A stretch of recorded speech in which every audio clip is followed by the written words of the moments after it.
আসসালামু আলাইকুম। ইউটিউবের সকল দর্শক এবং শ্রোতাকে আন্তরিক ধন্যবাদ জানাচ্ছি আমাদের নিয়মিত আয়োজন এই চ্যানেলটির দেখার জন্য।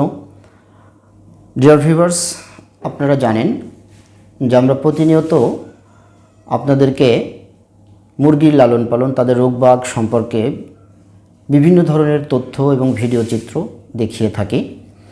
এবারও আজকে তেমনই একটি বিষয় নিয়ে আপনাদের সামনে উপস্থিত হয়েছি। আমরা আজকে আপনাদেরকে যেটা বলতে চলেছি বা আপনাদের সাথে যেটা নিয়ে আমরা আলোচনা করব সেটা হলো যে সোনালী পালন পদ্ধতি সম্পর্কে।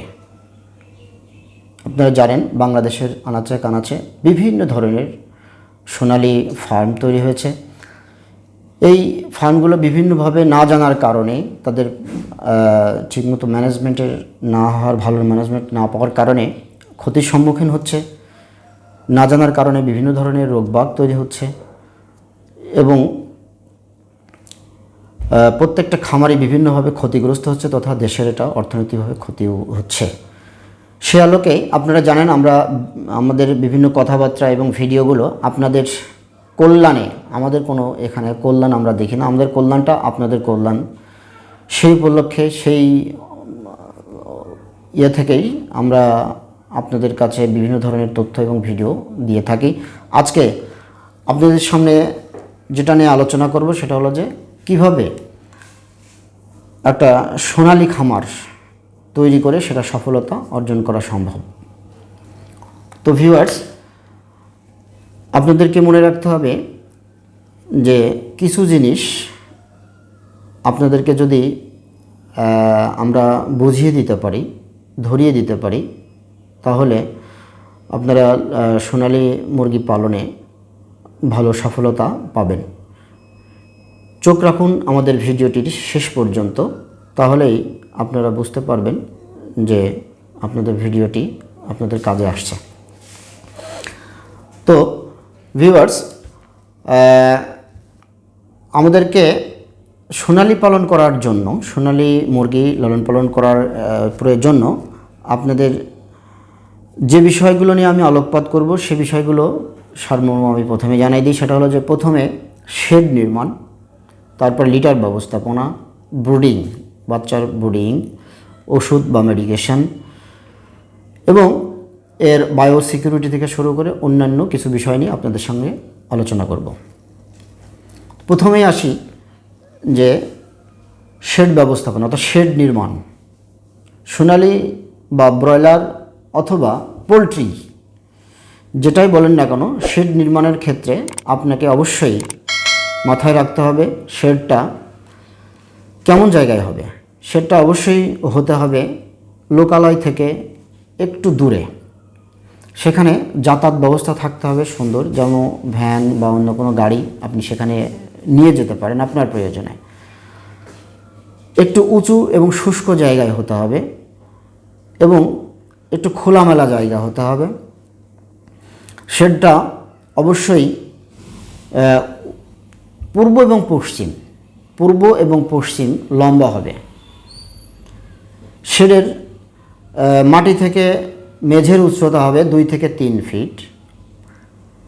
মেঝে থেকে চালের উচ্চতা হবে 8 থেকে 10 ফিট। এরপরে আপনাকে অবশ্যই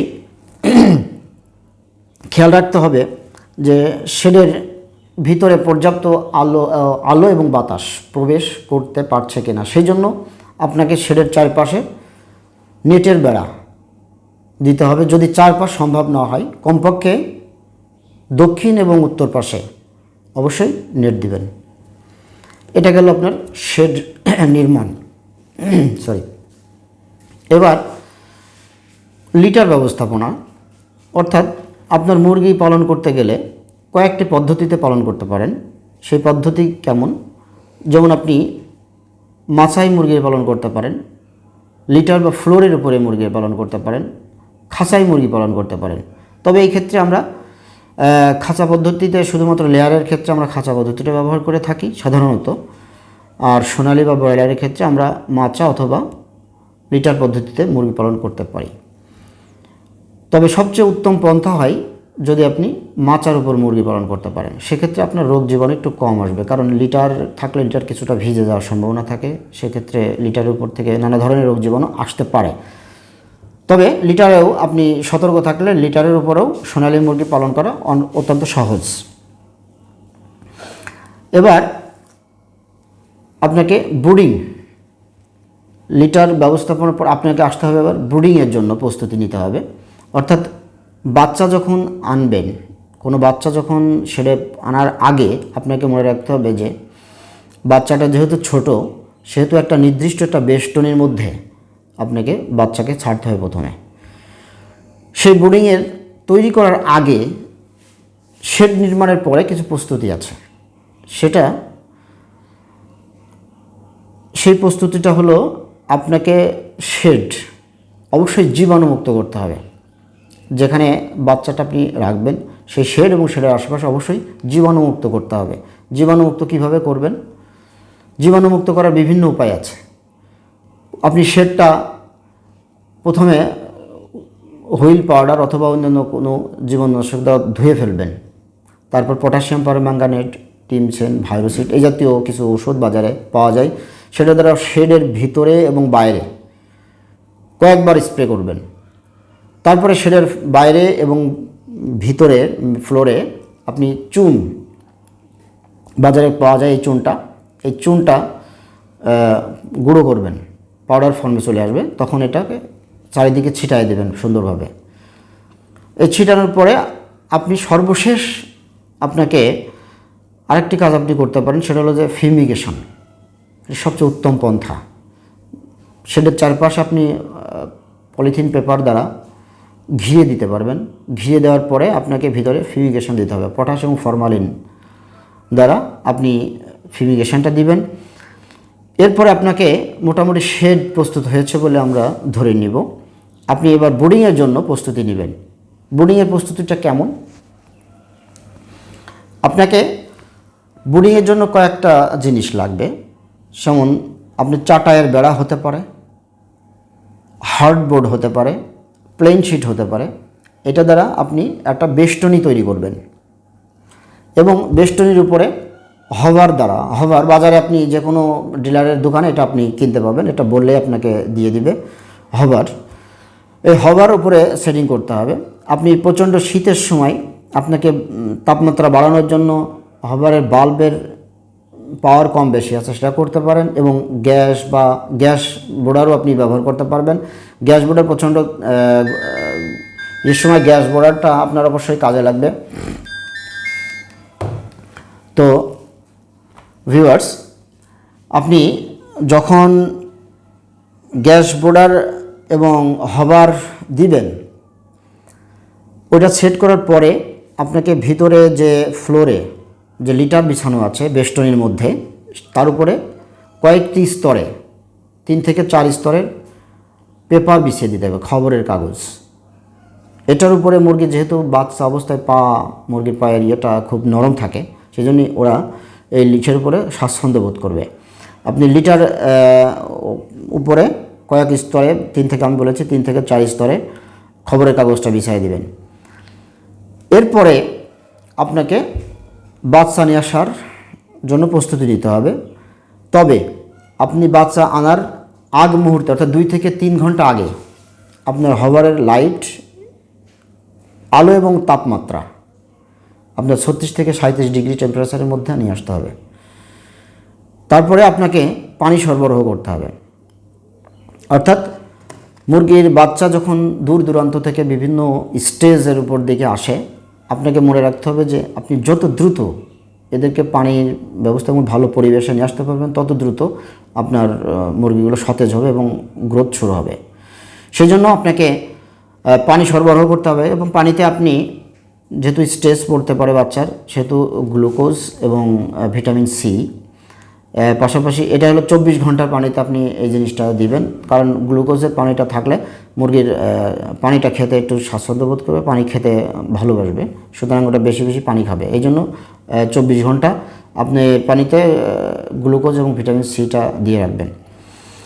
এরপরে ব্রুডিংয়ে যখন আপনি বাচ্চাগুলো ছেড়ে দিলেন, তখন আপনাকে দেখতে হবে, কিছু জিনিস আপনাকে খেয়াল করতে হবে যে ওই বাচ্চাগুলো, যে বাচ্চাগুলো আপনি বোর্ডিংয়ের মধ্যে ছেড়েছেন, সেই বাচ্চাগুলো ঠিকমতো পানির পাত্রটাই যেতে পারছে কিনা, পানি খেতে পারছে কিনা।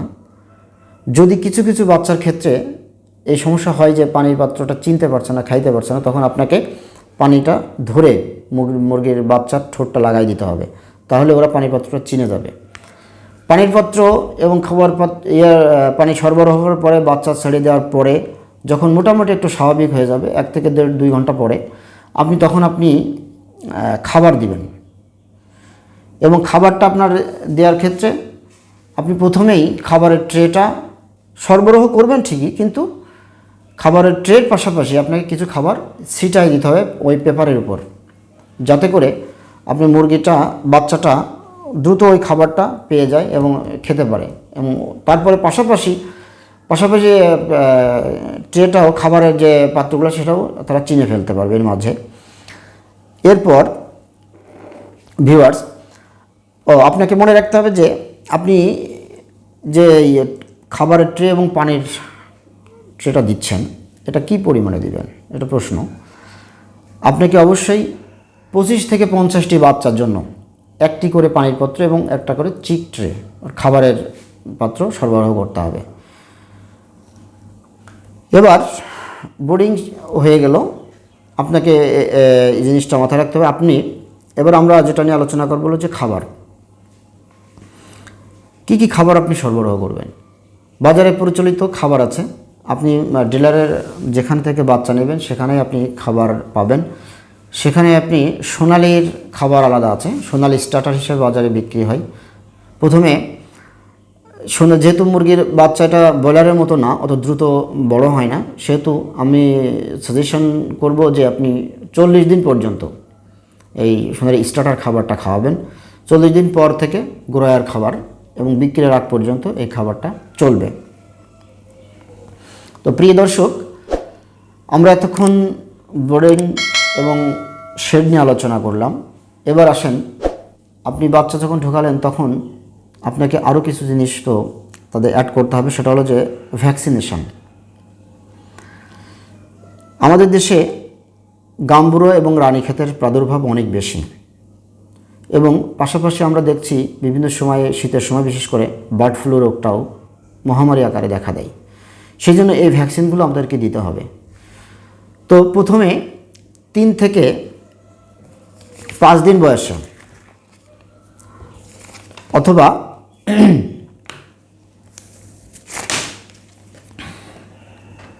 তার 3 থেকে 5 দিনের মধ্যে যে কোনো দিন আপনাকে রানীক্ষেতের ভ্যাকসিন প্রয়োগ করতে হবে। এবং এই রানীক্ষেতের ভ্যাকসিনটা প্রথম ডোজ দেওয়ার 14 দিন পর দ্বিতীয় ডোজ হিসাবে আপনি রানীক্ষেত হিসাবে BCRDB দিতে পারেন, নাহলে লাসোতা ভ্যাকসিন খাওয়াই দিতে পারবেন। এটা খাওয়াই দিলে আর একটু বেশি রেজাল্ট আসবে। এরপর আপনাকে গাম্বুরা ভ্যাকসিন দিতে হবে 10 দিন বয়সে। মনে রাখতে হবে, যেখানে গাম্বুরার প্রাদুর্ভাব খুব বেশি মাত্রায় সেখানে গাম্বুরা ভ্যাকসিনটা আপনি ইন্টারমিডিয়েট প্লাস, আর যেখানে ভ্যাকসিনটার গাম্বুরা প্রাদুর্ভাব কম সেখানে আপনি ইন্টারমিডিয়েট ভ্যাকসিনটা দিতে পারবেন। তবে মনে রাখবেন যে 10 দিনে যখন আপনি গাম্বুরা ভ্যাকসিন প্রয়োগ করবেন তার 7 দিন পরে আপনাকে দ্বিতীয় ডোজ কমপ্লিট করতে হবে বুস্টার ডোজ হিসাবে। তাহলে আপনার রানীক্ষেত এবং গাম্বুরা 2টো ডোজ হয়ে গেল। এখন আমরা সাজেশন দিব যে আপনি যেহেতু এটা সোনালি মুরগি, বেশ কিছুদিন ধরে আপনার ব্রয়লার না, এটা যেহেতু সোনালি বেশ কিছুদিন ধরে আপনার সেটা থাকবে, সেজন্য আপনাকে কিল ভ্যাকসিনটাও আমরা দিতে বলবো। সেটা হলো যে এনডি কিল ভ্যাকসিনটা আপনারা 7 দিনে একটি এনডি কিল ভ্যাকসিন করবেন, এবং এর 14 দিন পরে 8 দিনে, অর্থাৎ 7 থেকে 8 দিনে আপনি কিল ভ্যাকসিনটা দেবেন। 8 দিনে কিল ভ্যাকসিন দেওয়ার পরে আপনি তার 14 দিন পরে দ্বিতীয় ডোজটা কমপ্লিট করবেন। এভাবে আপনাকে বার্ড ফ্লু ভ্যাকসিনটাও দিতে হবে, কারণ বার্ড ফ্লু প্রাদুর্ভাব কিন্তু কম না, আর বার্ড ফ্লু যদি একবার হয় তাহলে আপনি একবারে নিঃশেষ হয়ে যাবেন। এই যতগুলো ভ্যাকসিনের কথা বললাম সবগুলো ভ্যাকসিনই খুবই মহামারী আকারে দেখা দেয়, সুতরাং সবগুলো ভ্যাকসিনই গুরুত্বপূর্ণ। বার্ড ফ্লু ভ্যাকসিনটা আপনি দেবেন 12 দিনে, এবং এর 14 দিন পরে আবার বার্ড ফ্লু ভ্যাকসিনের বুস্টার ডোজ করবেন। তাহলে আপনার ওই মুরগির বিক্রির আগ পর্যন্ত আর কোনো ভ্যাকসিনের তেমন কোনো ভ্যাকসিনের প্রয়োজন হবে না। তো আশা করি এই ভ্যাকসিনগুলো আপনারা ফলো করবেন, তাহলে আপনি মুরগির আশা করছি 90% আপনি এই ভাইরাস দ্বারা মুরগির সেরে আক্রান্ত হবেন না বলে আমি আশা করি। তো ভিউয়ার্স, ভ্যাকসিন গেল, এবার আসবেন মেডিকেশন, ঔষধপত্র। আমাদের দেশে যেহেতু যত্রতত্র বিভিন্ন জায়গায় ছোট ছোট খামার ছড়িয়ে ছিটিয়ে আছে, সেই জন্য আমাদের দেশে রোগের প্রাদুর্ভাবও অনেক বেশি। সেই জন্য আমরা কিছু কিছু অ্যান্টিবায়োটিক আমাদেরকে ব্যবহার করতে হবে এবং কোনো কোনো ক্ষেত্রে ভিটামিন মিনারেলসের আমরা সাবসিডিয়ারি হিসেবে ব্যবহার করতে হবে। তো ভিউয়ার্স, আমরা ওষুধ হিসাবে আমরা আগেই বলেছি যে মুরগি যখন আপনি ছোট বাচ্চা যখন নিয়ে আসবেন, তখন আপনাকে ভিটামিন সি এবং গ্লুকোজ জাতীয় পানিতে সরবরাহ করতে বলেছি। পাশাপাশি আপনি বাচ্চা যখন নিয়ে আসবেন তখন আপনাকে খেয়াল করতে হবে যে বাচ্চার নাভি কাঁচা আছে কিনা। নাভি যদি কাঁচা থাকে তাহলে সেক্ষেত্রে অ্যামোক্সিসিলিন অথবা সেফোলোস্পিন গ্রুপের যে কোনো বাজারে ওষুধ পাওয়া যায়, এই ওষুধটি অ্যান্টিবায়োটিক হিসেবে আপনারা ওখানে ব্যবহার করতে পারবেন এখানে 3 থেকে 5 দিন। পাশাপাশি আপনি মাল্টিভিটামিন 3 থেকে 5 দিন মাল্টিভিটামিনটা দিতে পারেন। আবার যদি মুরগির অবস্থা বুঝে বিভিন্ন রকম ভিটামিন মিনারেল সাপ্লাই দিতে পারবেন, যেমন এর সাথে আছে থায়াবিন জাতীয়, যেমন B1 B2 ক্যালসিয়াম। আরেকটা জিনিস আপনাকে মনে রাখতে হবে যে যখন আপনি ভ্যাকসিন প্রয়োগ করবেন ঠিক তার আগের দিন, ভ্যাকসিনের দিন এবং তার পরের দিন, এই 3 দিন সেলিনিয়াম অথবা ভিটামিন ADE এই জিনিসটা এবং পাশাপাশি ভিটামিন সি এই ডোজটা আপনারা দিবেন, তাহলে ভ্যাকসিনের কার্যক্ষমতা আরও বাড়িয়ে দিবে। সেই জন্য আপনারা এই 3 দিন এই জিনিসটা ব্যবহার করবেন।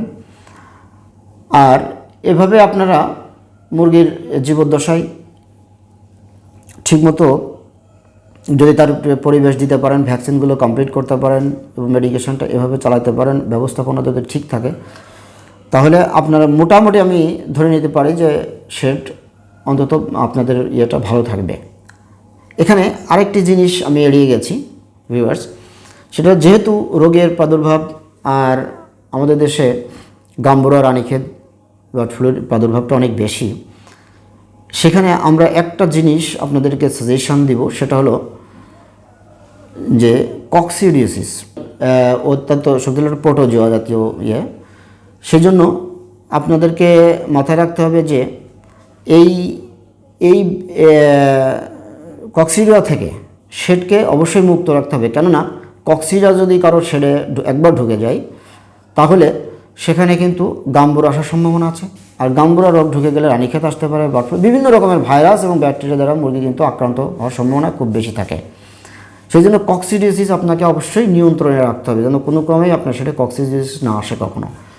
এই জন্য আমরা আপনার মুরগির জীবদ্দশায় সোনালী মুরগির ক্ষেত্রে আপনার 3টা ডোজ কক্সিডিওসিস ডোজ যদি কমপ্লিট করতে পারেন, তাহলে আমার মনে হয় কক্সিডিওসিস প্রিভেন্টিভ ডোজ হিসাবে, যেমন মুরগির বয়স যখন 10, 11, 12 এখানে একটা ডোজ, 18, 19, 20 এখানে একটা ডোজ করবেন, এবং 30, 31, 32 এই জায়গায় এই 3টে ডোজ যদি আপনারা প্রিভেন্টিভ ডোজ হিসাবে, কক্সিডিওসিসের ডোজ বিভিন্ন বাজারে ওষুধ পাওয়া যায়, এখানে ওটা যদি ব্যবহার করেন, তবে টলট্রাজোলটা দেওয়ার দরকার নেই।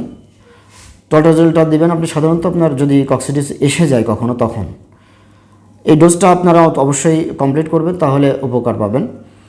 এবার ভিউয়ার্স, আমি আসি যে একটা সবচেয়ে গুরুত্বপূর্ণ, সেটা হলো যে বায়োসিকিউরিটি। একটা মুরগির খামারকে সফলভাবে পরিচালনা করার জন্য ভ্যাকসিনেশন, মেডিকেশনের ম্যানেজমেন্টের পাশাপাশি সবচেয়ে বড় গুরুত্বপূর্ণ বিষয় বায়োসিকিউরিটি। আমরা এটাই মাঝে মাঝে ভুলে যাই যে বায়োসিকিউরিটির কোনো প্রয়োজন আসলে আছে। বায়োসিকিউরিটি যদি সুন্দর থাকে তাহলে আপনি শেড থেকে অনেকটা শেডকে জীবাণুমুক্ত রাখতে পারবেন।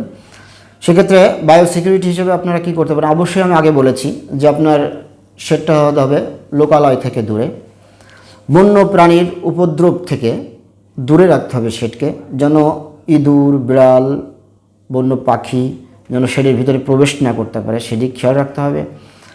শেডের আশেপাশে এবং শেডের ভিতরে প্রতিদিন 2 থেকে 3 বার আপনি জীবাণুমুক্ত ওষুধ দ্বারা স্প্রে করবেন। এবং সেটা যখন ঢুকবেন, সেটা ঢোকার প্রবেশ পথে আপনাকে ফুটবাথ থাকতে হবে, অর্থাৎ পায়ে জীবাণুমুক্ত পানি দ্বারা পা ডুবায়ে সেটা ঢুকতে হবে। এবং যারা সেটা কাজ করবে সেটা ঢোকার আগে জীবাণুমুক্ত দ্বারা পুরোপুরি বডিটাকে স্প্রে করে নেবে। শেডের ভিতরে যে সমস্ত ইকুইপমেন্টস থাকবে, যে সমস্ত জিনিস নিয়ে কাজকর্ম করা হবে, সেই জিনিসগুলো শেডের ভিতরে থাকবে এবং সেটা প্রতিদিন জীবাণুমুক্ত করতে হবে। শেডের ব্যবহৃত কাপড় পোশাক যারা সেটা কাজ করবে সেই পোশাকগুলো শেডের ভিতরে থাকবে, বাইরে বের করে প্রতিদিন সেটা ওয়াশ করে জীবাণুমুক্ত করে তারপর আবার সেটা কাজ করাতে হবে। এভাবে আপনারা বায়োসিকিউরিটিটা মেনটেন করবেন। তাহলে ভিউয়ার্স, আমি আশা করব যে এই সমস্ত দিকগুলো যদি আপনারা বিবেচনায় রাখেন তাহলে একটি খামারকে লাভজনক প্রতিষ্ঠান হিসেবে পরিণত করতে আপনি পারবেন।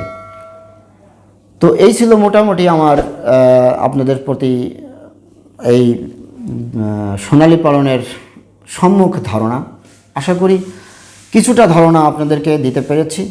এই বেসিক ধারণাটা আপনাদের প্রত্যেকের মাঝে যদি কিছুটা হলেও থাকে তাহলে একটি খামারকে আপনি একটি সুন্দরভাবে পরিচালনা করতে পারবেন, লাভজনক করতে পারবেন। তবে এটাই আমাদের জন্য, আমি যা বলেছি তাই পুরোপুরি নয়। এখানে বিভিন্ন অবস্থার প্রেক্ষিতে কিছু পরিবর্তন ঘটতে পারে, আবহাওয়া, বাচ্চা, জাত, বিভিন্ন কারণে কিছু পরিবর্তন, সামান্যতম কিছু পরিবর্তন আসতে পারে। সেই পরিবর্তন আপনার সময় উপযোগী আপনাদের ডাক্তার আছে, বিভিন্ন ডিলার আছে যারা খুব ভালো জানেন, তাদের সঙ্গে যোগাযোগ করতে পারবেন। এবং আমাদের এই চ্যানেলটির দিকে আপনারা যদি চোখ রাখেন নিয়মিত, তাহলে আমরা আশা করব যে আপনি সমস্ত কিছু এই চ্যানেলে পাবেন। এবং এর পরবর্তীতে আপনারা যদি চোখ রাখার প্রতিনিয়ত যে বিভিন্ন মুরগির রোগ, তার পোস্টমর্টম থেকে শুরু করে কী ধরনের সমস্যা আসে, তার কীভাবে সমাধান, সব কিছু এই চ্যানেলে আমরা দিয়ে থাকি। আশা করব আপনারা এই চ্যানেলটির দিকে চোখ রাখবেন এবং বেশি বেশি সাবস্ক্রাইব করবেন আর সবাইকে ভিডিওগুলো শেয়ার করবেন। তাহলে আপনি যেমন উপকৃত হবেন তাহলে, এবং এটা দেশও উপকৃত হবে, এই আশা, এই অভিব্যক্তি ব্যক্ত করে আজকের মতো ভিডিওটি শেষ করছি। আল্লাহ হাফেজ।